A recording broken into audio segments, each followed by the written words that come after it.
అందరికీ నమస్కారం. నేను మీ గంటి ఉష. మనం రోజుకొక భగవద్గీత శ్లోకం నేర్చుకుందాము, పలకడం ఎలాగా అన్నది నేర్చుకుంటున్నాం. ఈ శీర్షికలో భాగంగా ప్రథమాధ్యాయంలో ఇప్పటివరకు 13 శ్లోకాలు మనం చెప్పుకోవడం జరిగింది. ఇది 14వ శ్లోకం. తతః శ్వేతైర్హయైర్యుక్తే మహతి స్యందనే స్థితౌ మాధవః పాండవశ్చైవ దివ్యౌ శంఖౌ ప్రదధ్మతు. మళ్ళా తతః శ్వేతైర్హరైర్యుక్తే మహతి స్యందనే స్థితౌ మాధవః పాండవశ్చైవ దివ్యౌ శంఖౌ ప్రదధ్మతు. ఇది అంటే దీని తతః అంటే తర్వాత. అవతలి పక్షం వారు ఎవరు? పాండవ పక్షం వాళ్ళు.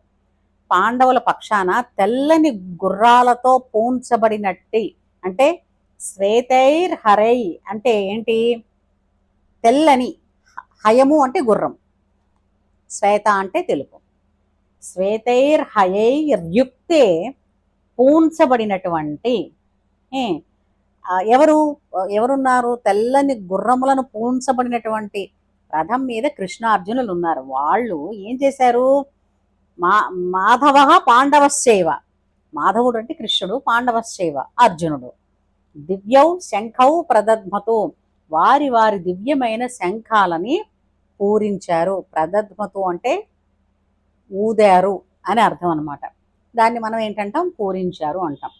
అంచేత అంటే ఏంటి? ఇరుపక్షాల వారు వాళ్ళ సైన్యాన్ని, యుద్ధోత్సాహాన్ని రగిలించడం కోసం శంఖాలు, ఎవరెవరి ఉన్నటువంటి వాళ్ళ తాలూకు దగ్గర ఉన్నటువంటి శంఖాలు, డప్పులు, డోళ్ళు, కొమ్ము బోరలు, వీటన్నిటిని కూడా ఊది శబ్దాలు చేస్తున్నారు. అంటే వాళ్ళ దాన్ని ఏమిటంటారు చూసారా, మనకి చెప్తూ ఉంటారు, ఉత్సాహంగా దాన్ని వామప్ చేయడం అంటారు కదా, అలాగనమాట. అలాగే తతః శ్వేతైర్ హయైర్యుక్తే మహతి స్యందనే స్థితౌ మాధవః పాండవశ్చైవ దివ్యౌ శంఖౌ ప్రదధ్మతు. ఇది 14వ శ్లోకం. అంచేత మనం 15వ శ్లోకాన్ని మళ్ళీ వీడియోలో తెలుసుకుందాం. అంతవరకు ఈ 14 శ్లోకాలని బల్లి వేస్తూ, ఇప్పుడు వేసవి సెలవులే, పిల్లలు ఇంట్లో ఉన్నారు కాబట్టి, సెలవులు ఉన్నా లేకపోయినానండి, ఎందుకంటే ఇంట్లో ఉన్న, దూరంగా ఉన్న మీ బిడ్డ మిమ్మల్ని ఎలా అయితే అమ్మని అమ్మ అని, నాన్నని నాన్న అని పిలుస్తుందో, అలాగే మనకి వేదాలు అందుబడిలో ఉండేదే ఈ గీత.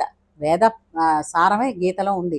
ఈ గీతని మన పిల్లలకి మనం నేర్పాల్సిన బాధ్యత మనకు ఉంది. కాబట్టి పిల్లల చేత ఒక్కొక్కటి వర్లింప చేస్తారని, వాళ్ళకి పలికేటట్టు చేస్తారని, నేను చేసే ఈ వీడియోస్ మీకు అందుకు ఉపయోగపడతాయని చెప్పుకుంటూ సెలవు తీసుకుంటున్నానండి. నమస్కారం.